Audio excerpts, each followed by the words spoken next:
Shalom bien-aimé de Dieu, je suis la sœur Elvire. Je viens un peu vous témoigner des bienfaits du Dieu de la vision à laquelle j'appartiens. Bien-aimé, je peux m'identifier un peu comme la mascotte de cette vision-là parce que chaque jour j'expérimente ces bienfaits. En fait, je vais seulement vous signifier que quelques témoignages et comme plus tard, je pourrai vous édifier encore de ce que le Seigneur fait dans la vision du royaume de la vie restaurée.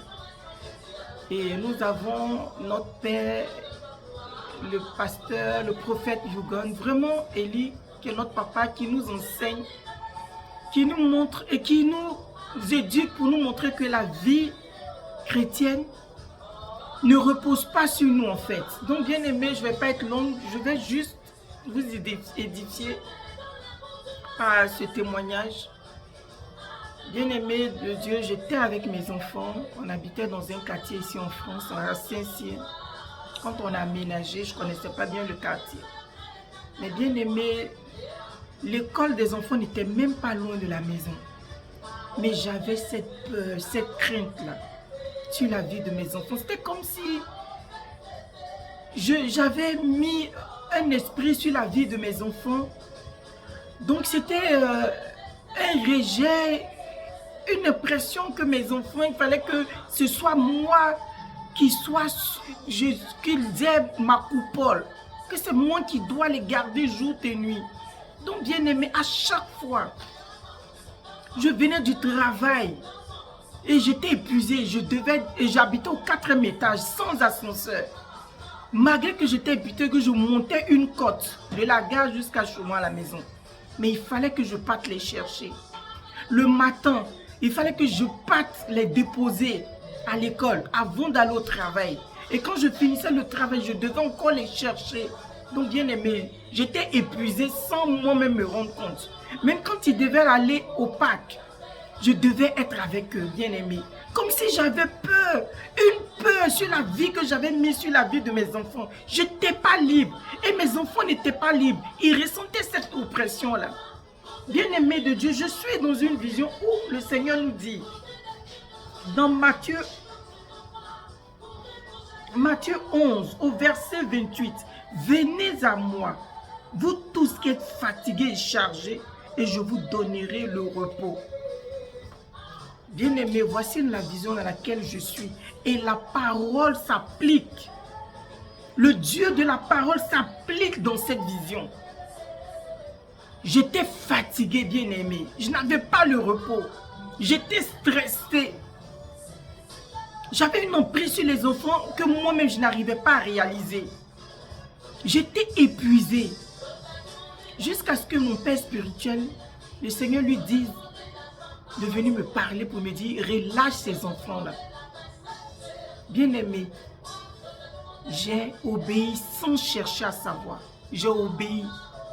Et lorsque j'ai obéi, bien-aimé, et quand les enfants partaient à l'école, quand je les accompagnais à l'école, il y avait deux petites filles qui étaient moins âgées que mes enfants, mes garçons, qui partaient toutes seules à l'école. Et l'école était à 5 minutes de la maison. Mais je voyais les enfants là aller seuls sans leurs parents, mais moi ça ne m'interpellait pas. Parce que j'étais dans mon game, j'étais dans ma prison bien-aimée. Je m'étais emprisonnée, j'avais emprisonné les enfants. Jusqu'à ce que le Seigneur vienne me dire de libérer ces enfants-là. Et lorsque je les ai libérés, bien-aimés de Dieu, j'ai vu la liberté de ce verset-là. Venez à moi, vous qui êtes fatigués, chargés. Je vous donnerai le repos. Bien-aimé, j'ai eu ce repos. Jusqu'à aujourd'hui, j'ai un de mes enfants qui habite très loin, qui va à l'école, qui est scolarisé très loin de la maison. Bien-aimé, il prend 2 transports pour aller à l'école. Mais je rentre, je dors, je ne m'inquiète pas. Parce que le Seigneur m'a déchargé. Il a pris ce fardeau-là. C'est lui qui s'occupe d'eux maintenant. C'est lui qui prend en charge. C'est lui qui les prend en charge, bien-aimé. Venez à moi, vous qui êtes fatigués, chargés, je vous donnerai le repos. Il m'a donné ce repos-là, bien-aimé. Il m'a libéré, bien-aimé. Alléluia. Donc, c'est bien-aimé. Si toi aussi qui m'écoutes, tu es dans cette pression, bien-aimé, il faille que tu sois dans un endroit là où le Dieu des versets s'applique avec les versets. Voilà, bien-aimé, je côtoie des grandes églises ici. Mais il faille que tu sois dans un endroit où le Dieu de la réalité, le Dieu qui prend en compte sa parole, soit en accord avec sa parole, bien-aimé. Et lorsque tu rentres dedans, tu reçois automatiquement, avec obéissance, ta délivrance. Voici ce qui s'est passé jusqu'à aujourd'hui par la grâce de Dieu. Ces enfants-là sont libres. Il y a un qui va jouer, il m'appelle, maman, on est avec des amis, on est en train, souvent même loin du quartier. Mais je me couche, je dors. Parce que celui qui ne sommeille ni ne dort, celui qui voit dans les profondeurs, s'occupe d'eux, bien-aimés. Et je vais vous faire rapidement un autre témoignage. Bien-aimés, dans cette vision, il y a tellement de témoignages. Mais nous commençons tout doucement.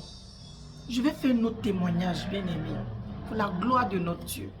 J'étais très endetté, bien-aimé.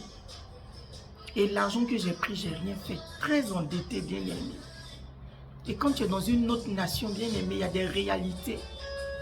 Je n'avais plus de salaire. Parce que dès que j'ai mon argent, dès que les gens prenaient leur dette, leur remboursement, je ne vivais plus. Et il y avait un verset, je vais